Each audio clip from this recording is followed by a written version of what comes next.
Well, I'm back once again, YouTube enthusiasts, those of us who like to repair our cars. I'm back with my 97 Camry. This has got about 220,000 miles on it, automatic transmission, a 2.2 liter engine. My little project car, my bang-around car that I've been playing with for quite some time. Little history on this car. About a year ago, and I haven't driven it very much, about a year ago, I redid the head gasket and put everything back together. You know, new timing belt, new water pump, tensioners, you know, everything that was needed to be replaced I replaced. Excuse me.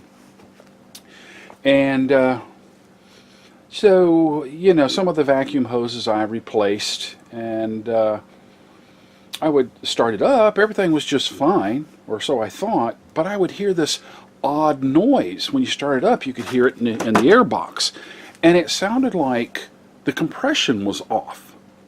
It was odd. And again, I think I've still got a clip someplace, and I'll have to put it on there. And you can hear it. It was just very, very odd. Well, you know, I checked all the vacuum lines, and I had made a small error. One of the vacuum lines, it runs to the vacuum switching valve, which is way back on the right side of the engine, on the back. You have to take this tire off. Well, that thing had gone bad, and I thought, well, maybe that was the problem. It had gone bad. Well, I bought some new vacuum line, and it was a little bit too large, so I had some vacuum leaks. So I went in here and I vacuumed everything, so to speak. I smoked it with my homemade smoker and put some new lines on that were a better fit. And I thought, well, maybe that's it. No, that still wasn't it. I was able to determine that it ran fairly well if I disconnected the idle air control. If I connected it electrically, it just, you know, that funny sound. Disconnected, it was okay, and I thought, well, maybe that was it. But when I checked it electrically, based on what the Haynes tells you, that it was good. I knew it wasn't carboned up because it was fairly new. I took it apart, I cleaned it anyway. I knew it wasn't carbon. I don't have any grounding problems. It wasn't the PCM. I mean, I checked everything. So, you know, I said, well, you know, I had a little help on justanswer.com from one of the mechanics, Sky Visions. I went back and, you know, was my timing off by a tooth? So I took everything apart, I went back, looked at my timing. Timing was spot on. That belt was just spot on. So it wasn't the timing belt. It wasn't a vacuum leak. It wasn't a spark issue. It wasn't a coil issue. It was compression. You could just hear it. I do not have a leak in the exhaust or the intake manifold. It was weird. I checked the EGR, I checked the modulator, everything. And then it occurred to me.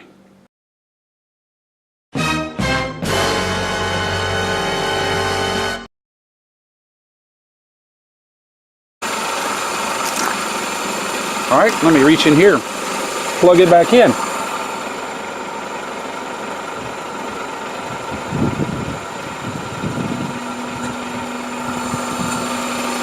Sorry, I was in the way of the lens. Hear it? Kind of almost like a backfire.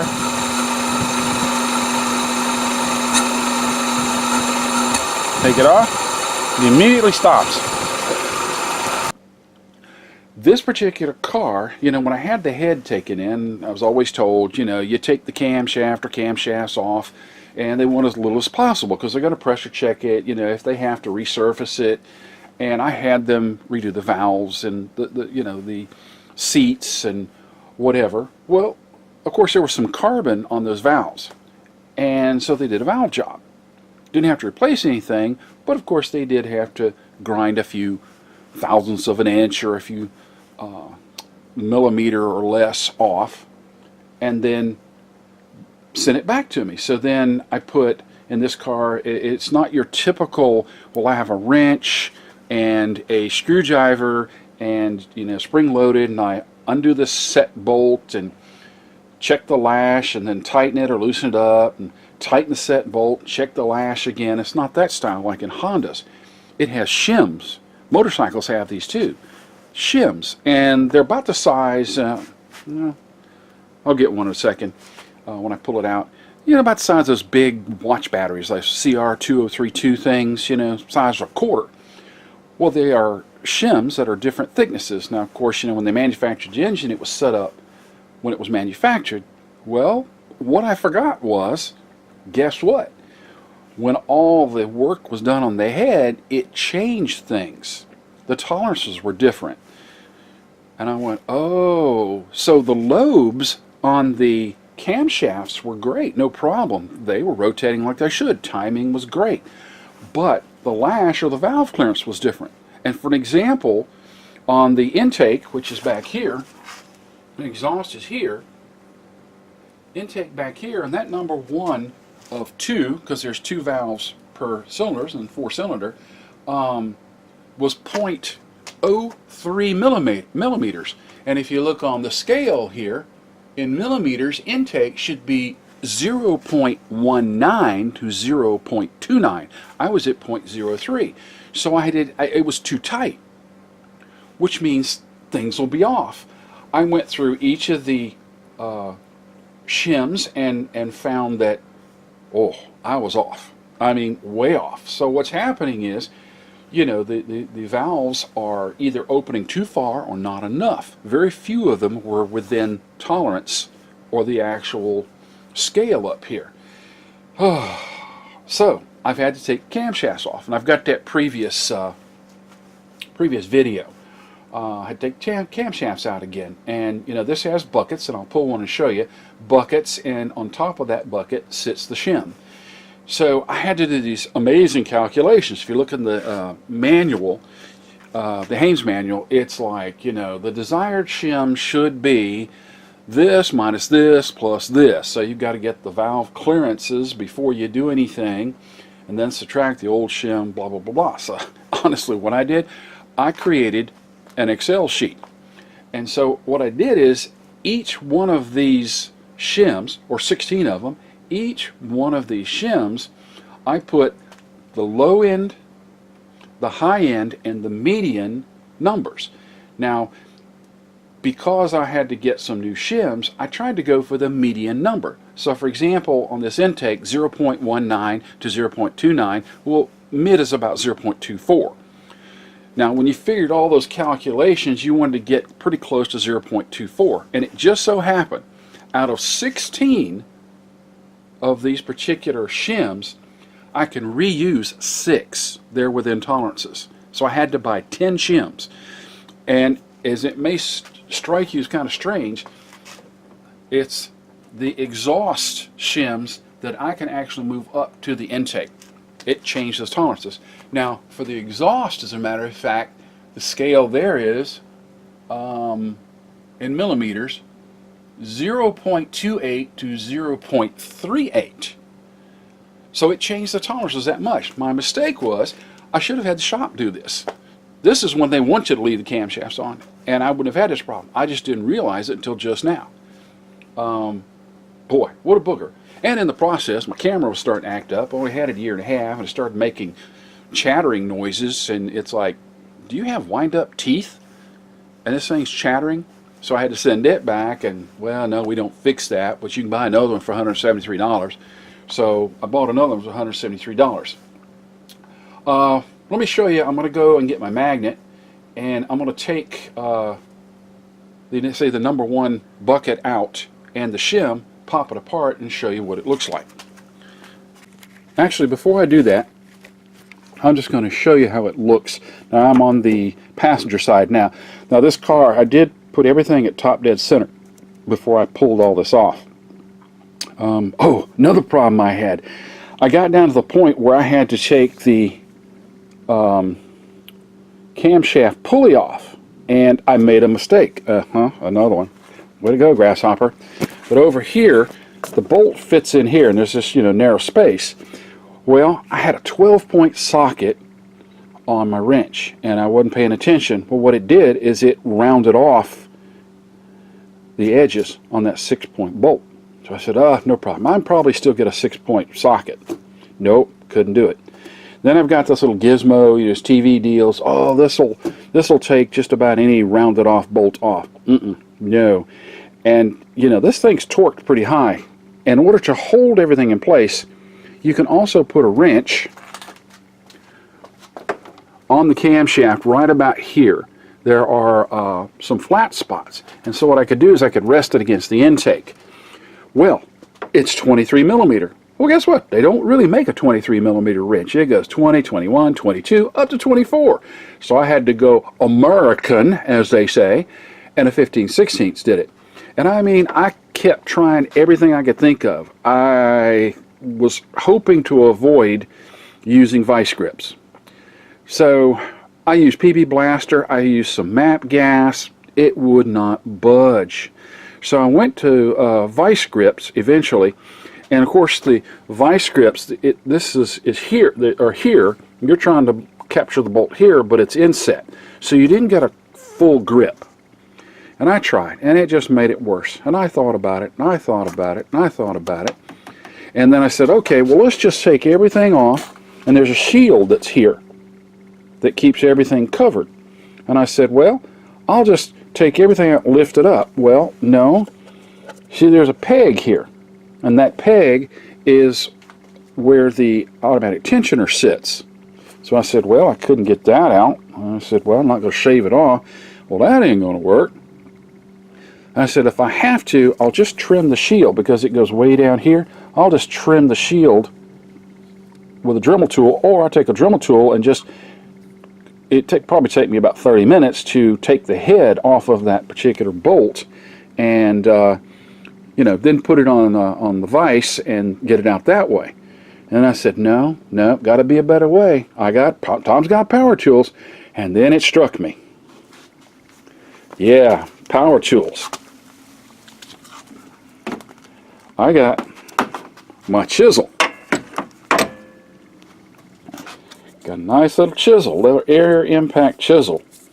And so I would pop that bolt because it's sticking out this way. I pop that bolt, put a little groove in it, and then decrease the angle. Boom. Took me about a minute. Let me show you. Here's the actual bolt.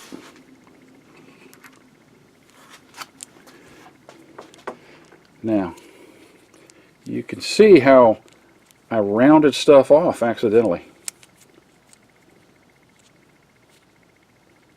Yep, rookie mistake. But once I got my air hammer into it, let's put it on the rag, see if I can get a good focus here. Once I got a nice grip on it, like I say, you see how it's all torn up. It just rounded off the edges. But right here, I create a little bit of a groove, and then I angled it just right, boom, and it came out. Alright, so it's a $5 bolt, no big deal.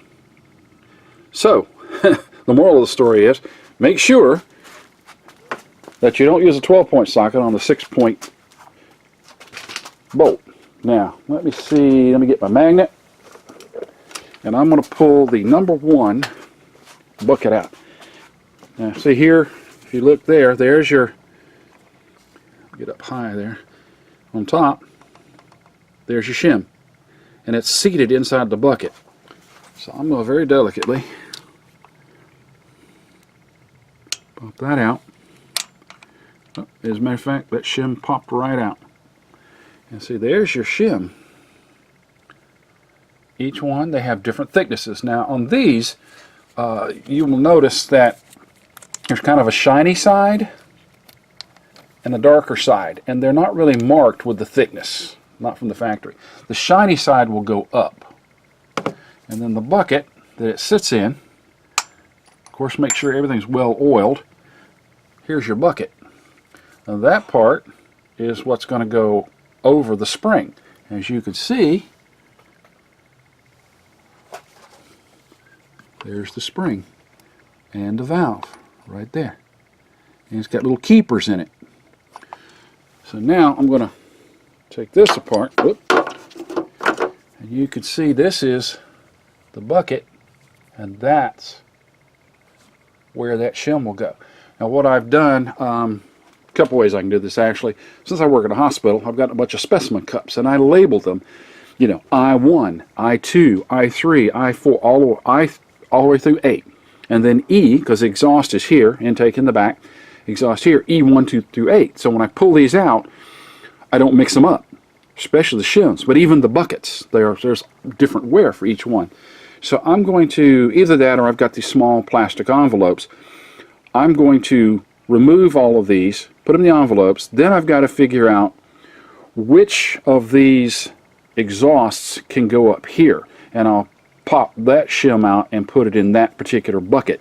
Then I have to figure out of the 10 new shims in which buckets those will go. And I'm telling you, I created an Excel worksheet with all the formulas. It took me about 2 hours, and had all these calculations so that I have minimum, maximum, and median. It's well worth it. So this way I didn't make a mistake. So I'm going to go and see if I can start pulling these things out. So let's take a gander. Alright, so there's one bucket, and as you can see on top, let me get down. Okay, you can see the shim. Now to get the shim out, a little space right there where my thumb is, sometimes you have to take a pick and a small screwdriver and pop these bad boys out. Let's see if I can do it with my fingernail. Nope, let's get a small screwdriver.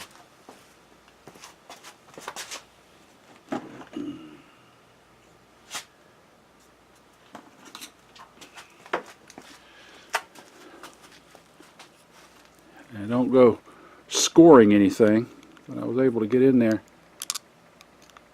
and, well, if I could see, there we go. In there, and sometimes you can catch it just right. There we go. And it'll pop out. Well, that's going to make a liar out of me. There we go.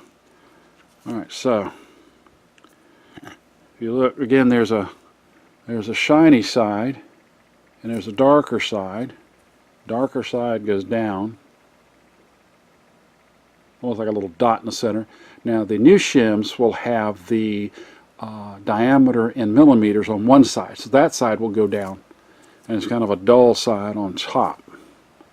And how did I measure these to know, you know, well, exactly what thickness was this when it didn't have a marking? A micrometer. I got a $30 micrometer from Amazon. You can find them at Lowe's or whatever. Now you can measure this stuff in inches, but when I went to the Toyota dealership to get these things, they pretty much had them in millimeters, and to me it was easier to do it in millimeters. So it took a couple of days to order these things. And let's put this in the plastic bag. Let's see. Again, I've labeled everything in this plastic bag, and so I've got 16 bags. I've got 16 cups and 16 shims, and I'm going to place them in a box. Label that's number 8 exhaust. I'm going to place them in a box, and then I'll start moving things around. And I'm going to write everything down so I don't forget. But again, when it came to getting that bolt off, oh yeah, power tools, baby, power tools. That worked nicely. Less than a minute. All right, let's show you everything. Get these gloves on. Take this off the stand, and we'll show you how it looks with the buckets out.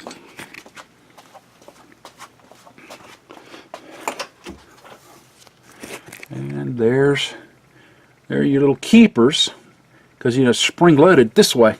If you push it down and pull those keepers out, you're gonna hurt yourself. You're gonna shoot yourself in the eye, kid. Except not with a Red Ryder BB gun. So you can see everything's out now.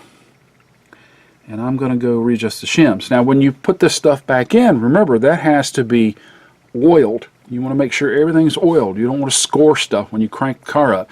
Now there's this lube that you can get in the auto parts stores. I've got this green stuff made by Lucas. I like it because it's fairly viscous. So in the time that it takes you to put things back, yeah, you're okay. You know, it's sticky. Sticky, kind of like, it actually looks like snot. I'll be honest with you, it looks like snot. Okay, so, and you know the caps and everything, they go in a certain direction. They go to this end, they got an arrow, and it'll say, you know, this is intake 1 and it points this way, 2, 3, 4. You lay those out. You want to make sure that you don't get those mixed up, because they are in a very specific manner, very specific reason, and wore in a very specific manner also. So you make sure everything's back. They have to be torqued down to a certain torque. You know, taking them off, you start on the outside, work in, and then putting back together, you work inside out, because there's going to be uneven tension and you don't want to break anything. I can tell you, a crank will snap. It doesn't take much. And let's see, what else can I tell you? Yeah, oh yeah, another seal.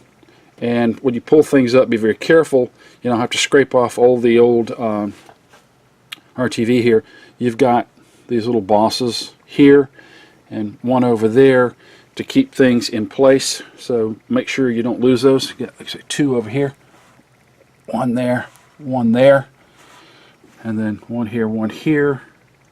You want to make sure that those aren't crushed and that you still have them. What else can I say? I'll clean this out a little bit more. Like I said, I got to get rid of all the old RTV here. I've got a nice scraper for that. RTV here. And the Haynes tells you where to put all that RTV stuff. Now, another thing, this is where you get frequent leaks. If you look, and I'll focus in here, right there. You see where that golden color is? Right in there. That's where a distributor would have been had this car had a distributor, and there is a cap there. And this car does have a tendency to leak in there. So sometimes you have to replace that cap. Well, if you do this, I would go ahead and replace it, and I've already done that. The other way is to take all the stuff over on the other side off, the coil packs and stuff, and it's okay. It's just a bit of a pain to get that thing in there. It's nothing more than a cap and a little RTV, but it has a tendency to leak fairly often.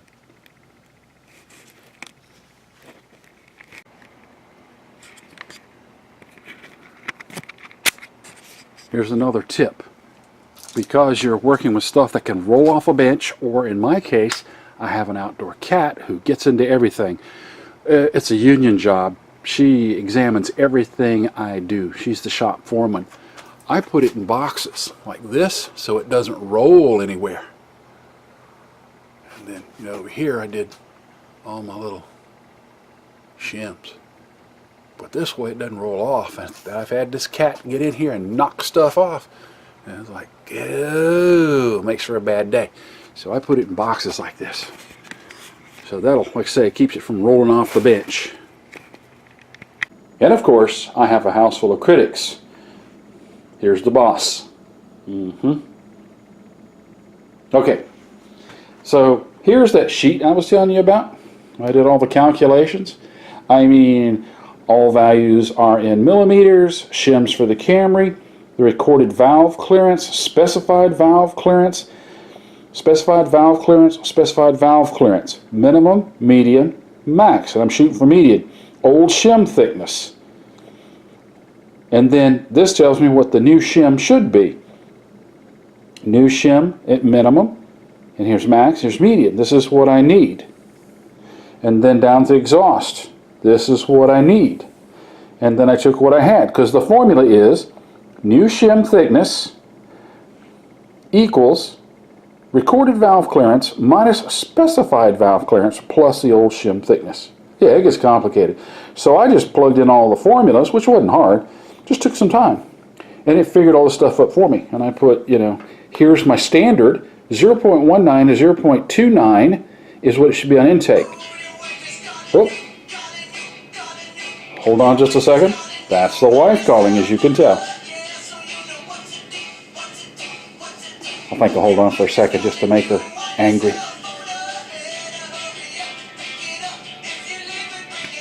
Ah, where were we? Yes, it was the wife. Now, again, this is the new shim I got from the dealership. It's not shiny. On the other side, it will say 2.800, or 2800 is actually 2.800. So that side will have to go down in the bucket. And like I say, it looks like one of those big CR 2032 and 2026 batteries. No, you cannot substitute that for these shims. Wouldn't stand up to it, and it's the wrong thickness. So that's what the shim looks like. So now, again, I'm going to go and do my calculations and, well, not so much the calculations, figure out, okay, which of these will go where. I've already done some of that already. Let's see if I can find that. I've already done this, like exhaust 4 can go to intake 2, exhaust 6 to intake 3. So here's the 6 and the exhaust that I can put up in the intake area, in my case. And then the other 10, I've got to figure out where to put all those new ones. This 2.8, that's probably the largest of the ones, and that's fairly substantially thick. Alright, so let me do some more paperwork. So here's what it's going to look like when it's all said and done. Now the empty gaps are the old exhaust shims that I'll be able to move from here to here. And I have that list I was talking about here. Like exhaust 4 will go to intake 2. So that'll move there. This is the new one. So that old one will go here. So I've made a complete list here. And then here are all the new shims. Anywhere from a 2.6, 2.65, 2.7s, all the way up to 2.8. And that looks kind of like a smile and a couple eyeballs, doesn't it? So I'm going to go one by one, and I'm going to oil these up very, very well so that they'll be nice and slick. I'm going to put these back in. It's just time consuming, and I'll just start one at a time. And so I'll leave, like I say, just so I don't mix things up, because I have to put a new shim in number 1, I'll leave that old shim in the package. And that way I'll know if I have to reverse anything, I can do that. Had to wait until my wife stopped vacuuming in the kitchen. So, this part is now complete. And if you look, the shinier shims on top are the old ones. The more dull finish are the new ones. All have been replaced.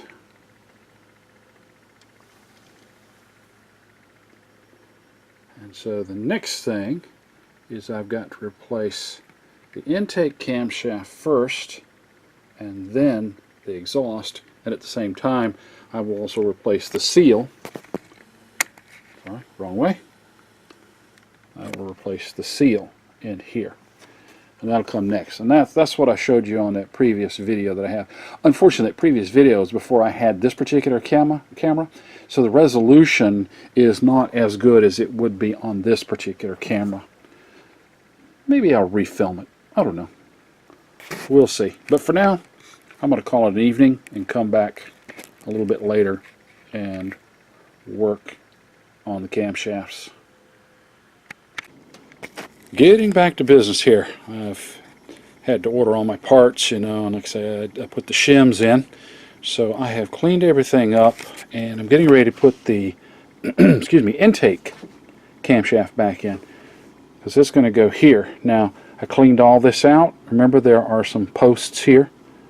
I cleaned all this out very well, and what I'm going to do is, as I put this camshaft in, I'm going to put the seal in at the same time, because the cap's going to go right here, and it'll go all the way down. And it says you're supposed to turn there's a pin about 80 degrees. Well, it ends up it's going to be a little bit further than I expected, so it's going to be a little bit further. And once I get ready to do the exhaust, you have to turn it back, and there'll be tension on each of some of those lifters depending on where the cams are.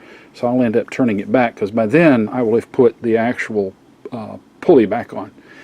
Now what I did is I went and I lubricated all of this. I'll lubricate this with a little oil. The seal actually had a little pre-lubrication, so I lubricated the inside of the seal, or that little bit of grease there on the inside of the seal when it slides onto the cam, and then on the outside that will fit here, I'll put a little bit of oil, and it'll slide in. I'll put the cap down. That way you don't have to sit there and tap it in. It'll all automatically be in there. So that helps when you take it out that way. Now, on top of each of the shims, I have also put some lubricant, or engine assembly lube. And let's go outside and I'll show you what I have. I like this. This is Lucas. Got it at AutoZone. It's like $5. Lucas Assembly Lube. Semi-synthetic. Now what I like about it is it's sticky. So let's just say you can't get to the job today, it'll still be there for several days. Now the one mistake I did make when I was doing a head gasket, it's green. And so I had put this stuff on the lobes and stuff, came back several days later and I saw the green and I went, oh crap, where did coolant come from? I just tightened the head bolts, everything's perfect, what the heck is going on? And I thought about it and I said, God, that's coolant, where in the hell did it come from? I did everything right. Duh, it's the actual lube that had dripped down here. Now it mixes with oil, and of course what it'll do is it'll thin out, so it's not going to hurt anything. So you don't want to do a start without some kind of lubrication. And so this, like I say, is nice and tacky. I'll show you. Nice and tacky. Again, it's green, and that way you don't end up, oil being a thinner viscosity will go to the bottom. So again, you don't want a dry start. So what I'm going to do is I've got that on all 8 of those lifters. I've also done where the journals, the journals and the cam lobes meet here on the actual intake shaft. And so I want to make sure again I don't have a cold start with no lubrication. So let me get that, and then I'm going to place it in here. Oh, another trick I want to show you. Go to the back of the car. There's the supervisor. When I was looking for the timing on this thing, you have to look through the actual pulley. Now what I do, oh, I'm sorry, it's over here. You have to look through the pulley, use a mirror, look through the pulley, and the timing mark is on this particular cap. So it's kind of hard to mark when it's already on there because your pulley's in the way. Now this will be facing toward the timing belt. Now what I did is I took a red magic marker or Sharpie and marked it. It was easier for me to see the red than the white. The whiteout, that little brush is hard to really get in places without it smearing and make a big glob. So you'll see there's my mark. And if I am to the passenger side looking toward the actual belt, what's going to happen is that's going to be behind that, again, that pulley. And the seal, where my thumb is, that's where the seal goes. So I have to, again, look through the pulley to see this. So let's see if I can assemble this. Oh, I did forget another detail. They want you to put a little RTV along this outside edge here and this outside edge here. A very thin layer, like a millimeter or 2, to seal. This might be just a tad difficult to see, but I'm going to show you the best I can. So here are the bearing cap bolts. There's 1, 2, 3, 4, 5, 6, 7, 8, and then the 2 here that go over the actual seal. Now, that little pin I was talking about, right about 80 degrees that way, so it did come out that way. So again, I lubricated everything, and I gently put that intake camshaft in there, and then I started tightening these down very slowly, incrementally. I believe the old rule is when you take stuff like this and head gaskets off, you start outside, work in. In this case, inside out. So this is going to be bolt 1, bolt 2, bolt 3, bolt 4. Let's see, did I get that in perspective? 1, 2, 3, 4, 5, 6, 7, 8, 9, 10. And as I tighten these down, you'll feel a little bit of resistance, especially right in here. So you want to tighten them down evenly. Be gentle. If something doesn't feel right, back it up. So now I'm going to go ahead and torque everything. Oh, well, I'm sorry, one other thing. I'm going to double check. When you put these bearing caps on, it'll say I1, 2, 3, and 4. I'll grab an exhaust to show you.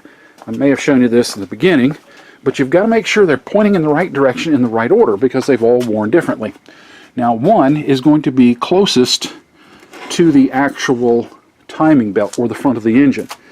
Now this one, that's not a good example. Here we go. This one's going to be exhaust, but you can see that arrow and exhaust 4. So if I were facing the engine, this would be kind of to the far right. That other one's another cap. But you got to make sure the arrow is pointing toward the timing belt, and I'm going to double check those to make sure I did put 1, 2, 3, 4 and the arrow. Again, I'm doing the intake, so the arrow and the bearing cap should say I 1 through 4. Give me a second, let me double check. Take my mirror. Double check, triple check, everything's good. Now I have my torque wrench. I say you snug these up, but now I have my torque wrench at 168 inch-pounds, not foot-pounds, inch-pounds, which if you divide by 12, I think is about 12 to 13 foot-pounds, about the same amount of torque that you would put on a spark plug in these cars.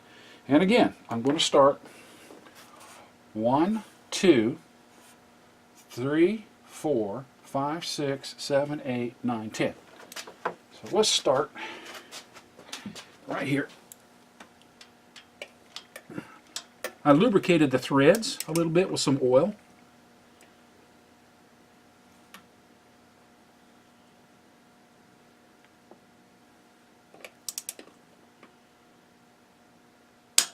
One.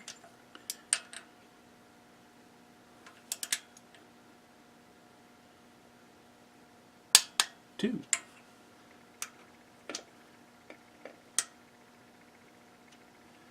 Okay, 1, 2, 3, 4.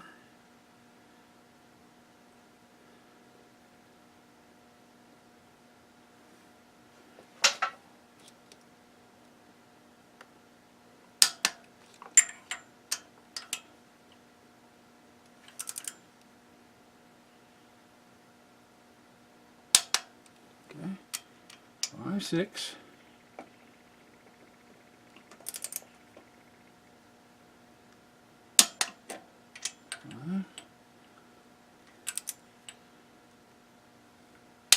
6. Reach way over.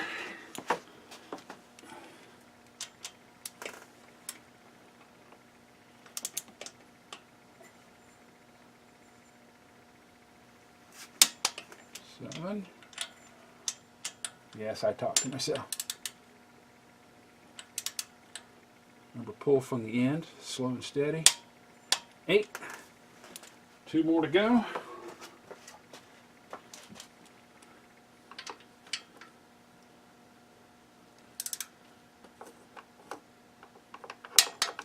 9.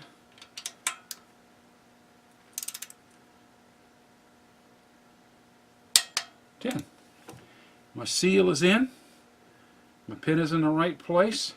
So the next thing that's going to go on is, let's see, go ahead and put my shield and my pulley back on. I want to get those back on because I'll have to rotate the camshaft in order to get the intake camshaft in order to get the exhaust on. And I'll have to lube everything up, and also I'll have to make sure on the back, now you see there's a mark now. You might not see it because of the tube, but I'll show you in a minute. That mark is going to have to match the mark here in order for the timing to be correct. So we got that shield back on. There's one bolt, it's kind of hidden back here. There's one bolt here, 2, 3, 10 millimeters, and I torqued them down till they're firm, and I also put a little anti-seize on them so that if I have to go back and get them out, I will. Now here's the pin I was talking about right here, and I'm going to put the pulley back on, and see if I can get it on about right there. And here's the hole I was talking about. Get it in the light, Tom. When we do get all the timing set up, there's a little hole right there that you're going to visualize that little mark that I put here with the red marker. But you're going to probably have to use a mirror to get to it. All right, so you can see I tilt it this way because that pin is about 80-something degrees to the left. See if I can do this one-handed. Let's see.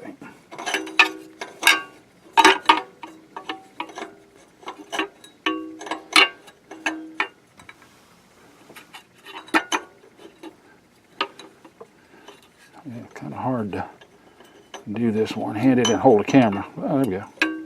There we go. That's going to be a little bit better. There we go. Now, let's see if I can push it in.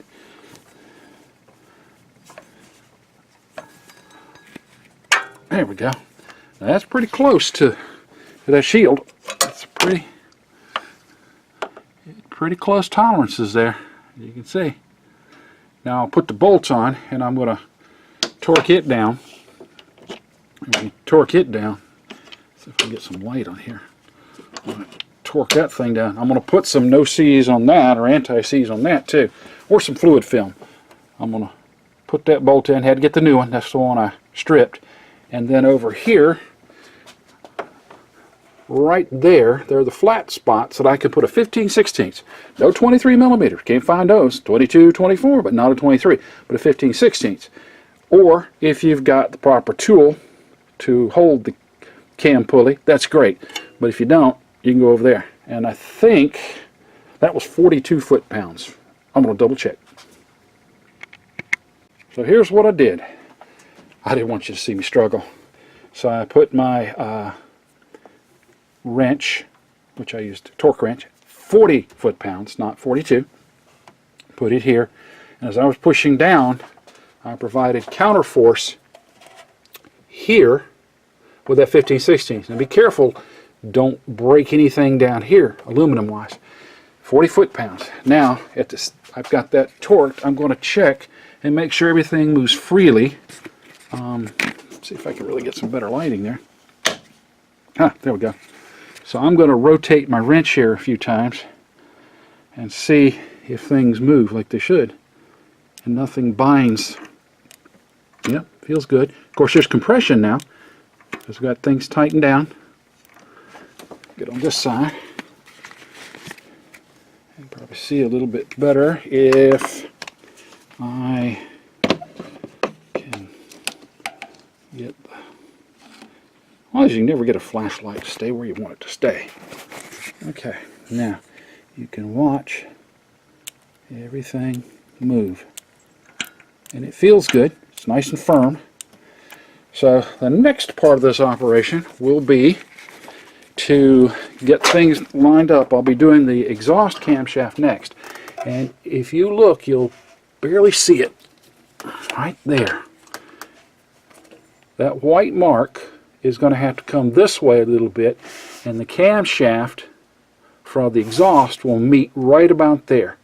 And it's extremely difficult to see. But where that white mark is, there's one little itty-bitty hole, and it will meet two on the actual exhaust camshaft. So it'll be between the two, and that means you have proper alignment.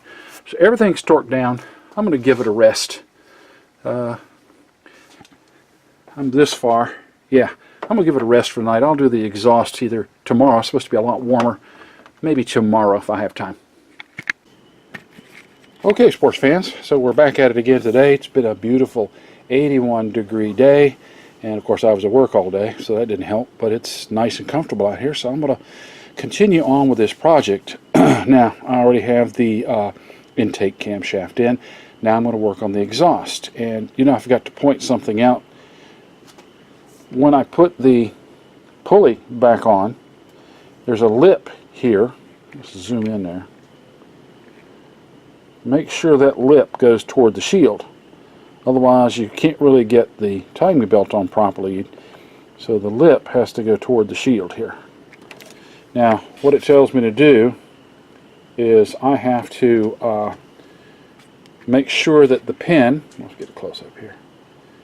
The pin is about 10 degrees to the left of the vertical position. You know, something else I forgot to mention too when I first did this. Let's back out. This engine's at a tilt. So when it says 10 or 80 degrees to the left, it's not from the ground, it's from the engine. So the engine's going to be like this. Now, I marked that area. See the red? Right there. So I need to go 10 degrees to that. Now, that's a 14 millimeter bolt. And I'm going to take my wrench and go about 10 degrees. Because what's going to happen on the other side of the gear here, there's that white mark there, and there'll be another white mark on the exhaust camshaft, and that points out two very small little holes that need to mesh at the same position.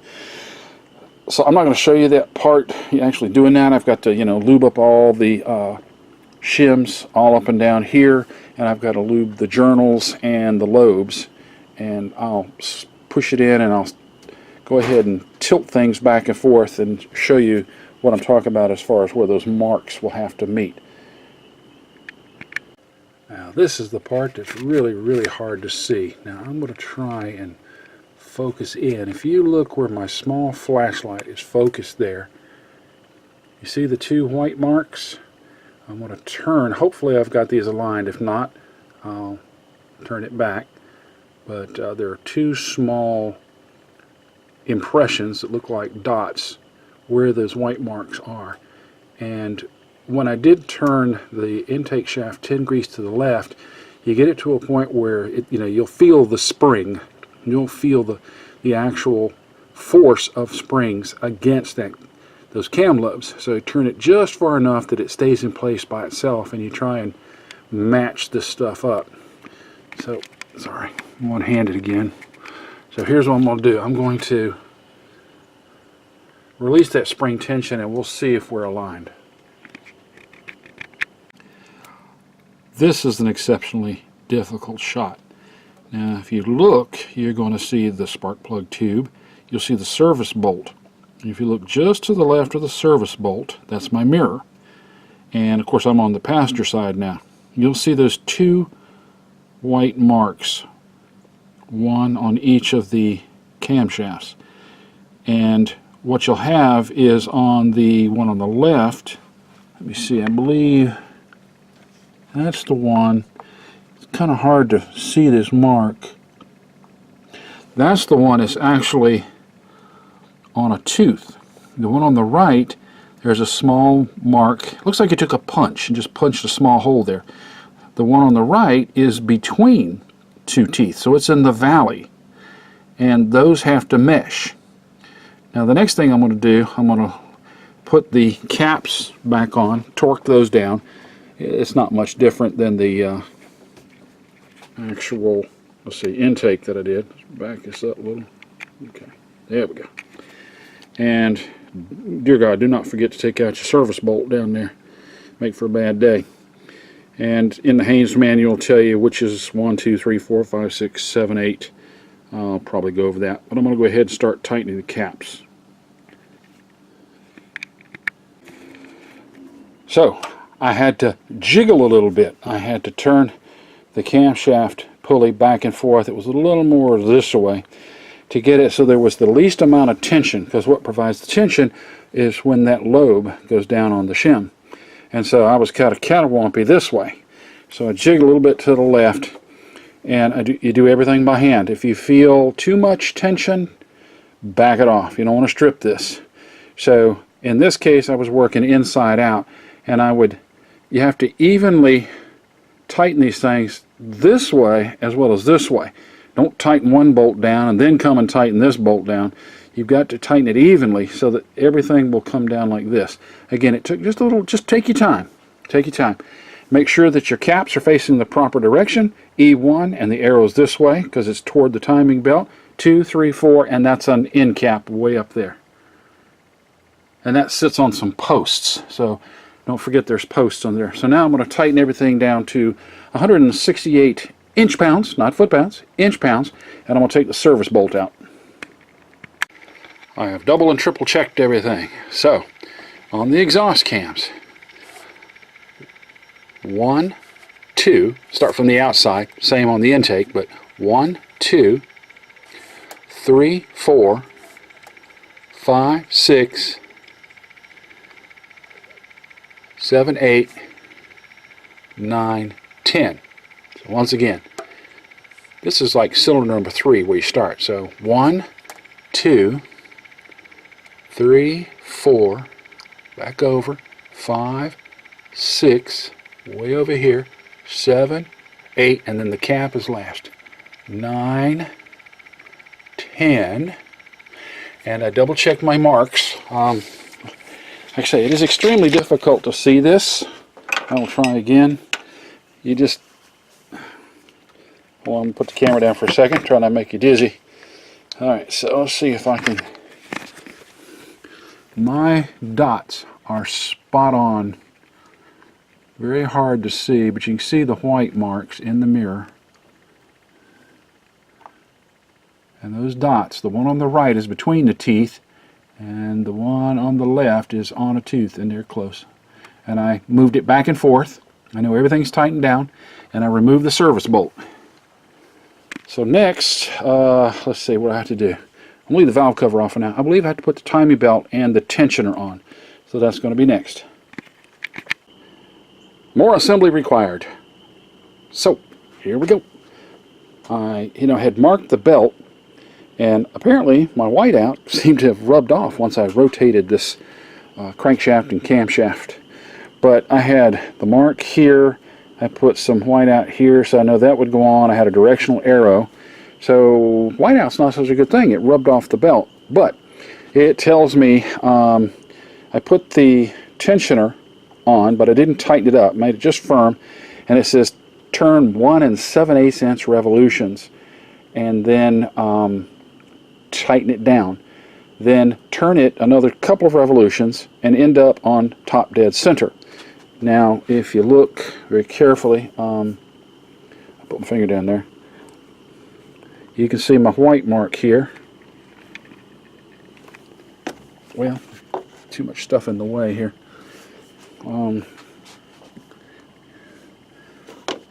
If you look and see my white mark down there, it is at 0 degrees. So that's top dead center. I put a little stick in my tube here.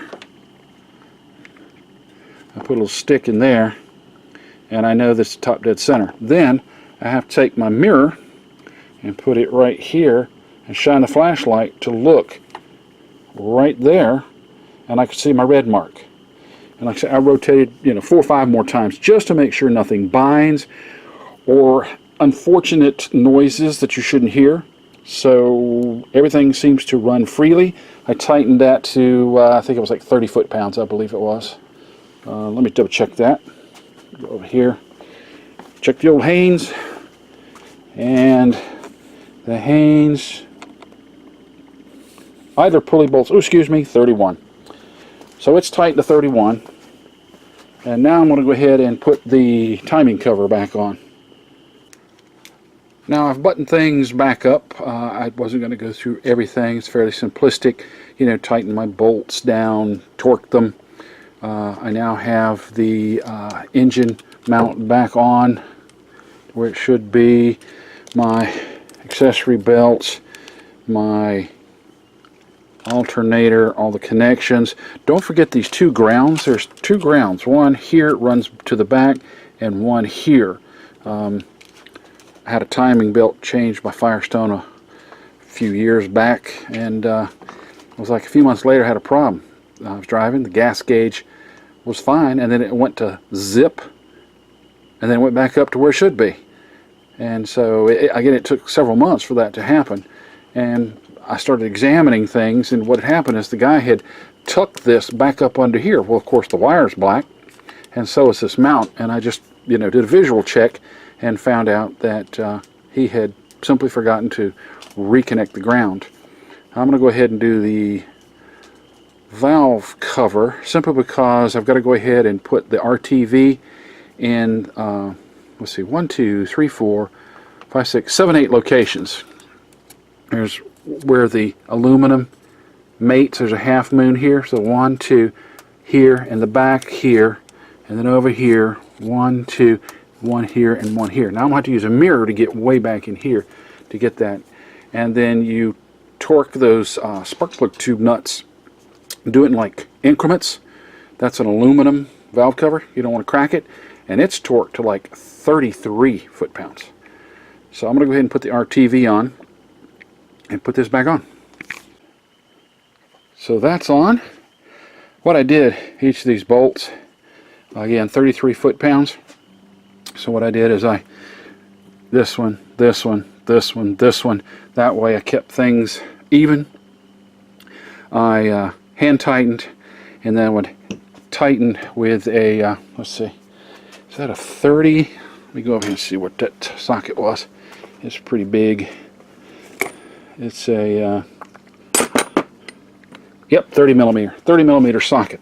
So then I would tighten it up fairly firmly, give it about a quarter to a half turn, and then I'd put the socket on, and I would start with 20 foot-pounds. And then I would do 25 foot-pounds, just very slow increments. I didn't want to go from 20 straight to, 30 plus. So I did 20, then I did 25, then I did about 28, then I did about 31, and just take your time, and ended up with 33. Everything's nice and tight. I think, I've got to let the RTV, if I'd done this tomorrow, I'd have to wait about a couple of hours for the RTV to set. So that's why I'm doing this tonight. I'm going to reconnect the PCV valve and all my hoses. I got to put an air filter in. Oh, be careful. Don't forget to put in, there are some big washers here. And, these bolts will go on top of those washers. When I pulled this thing apart, I lost 2 of them. I still haven't found those things. I looked and looked and looked and looked and looked. I mean, I looked in every cranny of this engine. I looked underneath my car. I never did hear it hit the ground. But I looked in places where you don't expect it to be. Always look in the place where you don't think it's going to be. I looked, I still couldn't find those things. So I ended up having to buy the new gasket anyway, because the previous one was toast. And so, I've got some new ones. I know they're not in the engine. That's the nice thing. But I have no idea where those things went. Alright, let me tie this up. I'm going to call it a night here. And tomorrow sometime will probably be the true test. Well, it's the moment of truth. I have double-checked, triple-checked everything. Accessory belts on, everything's connected, grounds, checked my oil level, had to add a little coolant because I spilled some of that in this process. I still have the relay out for the fuel pump. I'm going to kick it over a few times, listen for anything unusual. I had already gone underneath and turned the crankshaft manually several times and had double and triple checked the marks to make sure my timing was correct. So we're going to bump it a couple times and see what happens. I had a small technical snafu there. It is now the moment of truth. I'm getting ready to turn the engine over, and I had forgotten that my alarm was on. That's rather deafening. So let's review. I have double and triple checked everything. Timing is on the mark. I have oil. I've checked it. I have coolant, I've checked it, I've tightened up all my hoses, I should not have any vacuum leaks, I have reconnected the idle air control, charged up my battery because I was using it to power this light. I did turn things over using a socket and ratchet. I turned everything over by hand. Double and triple checked all the marks to make sure timing marks were on.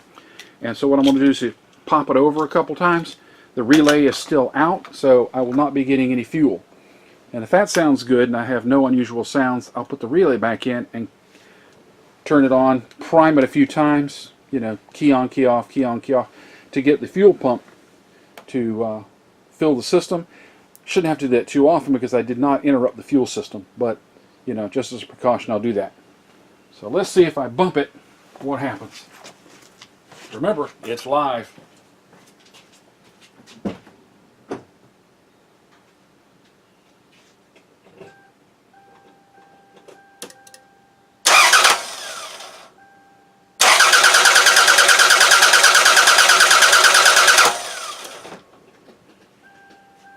Okay. sounds pretty good. Now, if I could just find my relay, and what I did with that, I'm going to put the relay in. Here it is. And we'll see if she works. That's going to go that way, I believe. Yes. All right, let's give it a shot. Again, we're live.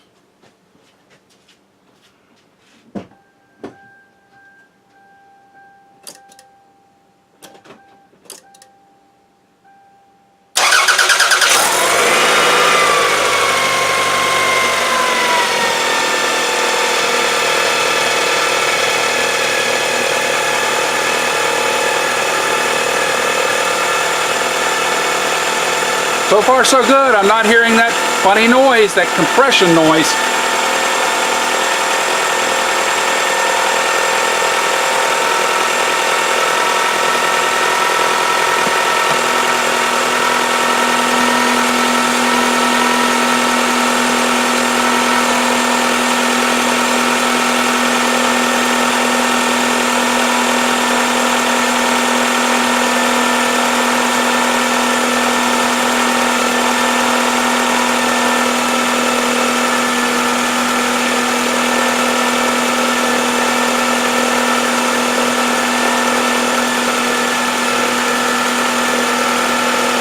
Okay, so I am hearing a little bit of it, but it's not nearly as severe. But you have to really go over here by the air box to hear it.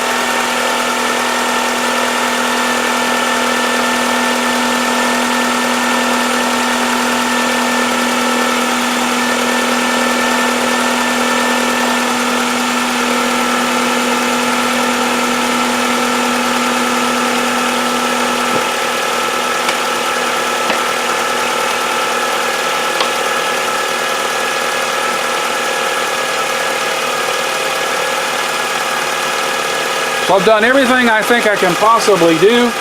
I think it's just going to be the nature of the beast with 220,000 miles on it.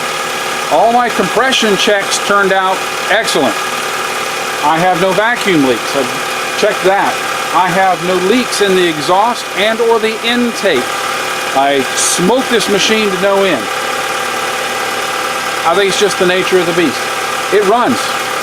Now I'm going to have some codes based on the fact I took so many things apart, so I'm going to erase the codes and see if anything pops up. I do know that I have to run this several cycles because the evap system was interrupted, and I have to take it on some trips of at least 15 miles, stop and go, stop and go, stop and go. Now let me listen one more time.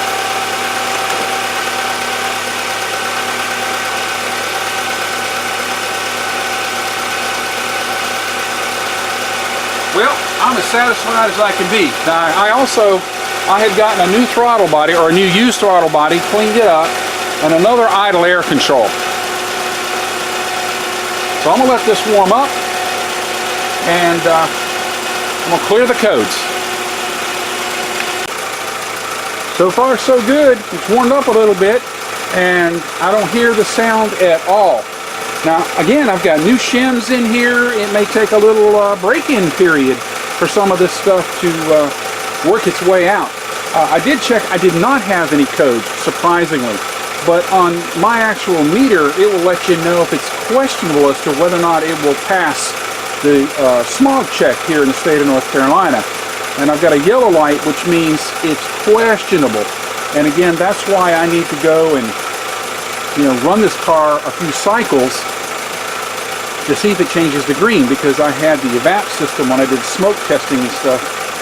And I had a bad MAP sensor, and I replaced that a few months ago. I'm past due on this inspection here, but so things have to recalibrate, things have to relearn, and I'm going to let this, like say, heat up to full operating temperature. It's not quite there yet. I'll know that when the cooling fans come on. But so far, I don't see any leaks. And again, no funny sounds. I did have an extra part left over, though. I'll have to find it.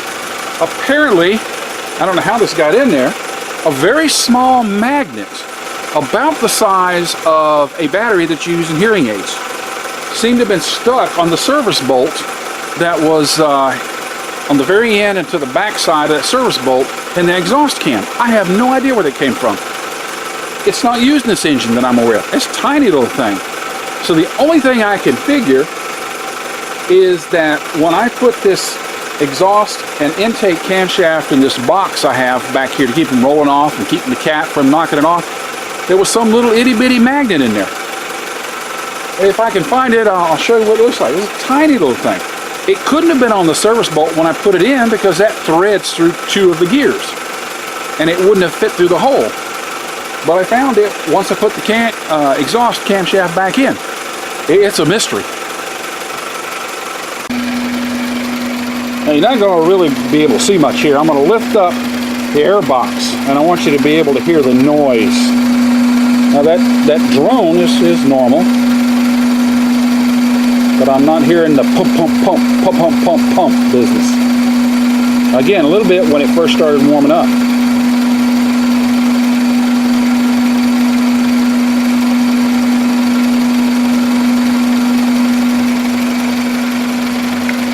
So I found that little bad boy. Whoop, get my finger out of the way there. So there's a penny. You see how tiny that is. Now, the only thing that I figure, again, well, I came up with another idea. The first thing was, you know, was it in that box that I put the camshafts in? But I also have this secondary magnet. I have a larger one, and I have this one.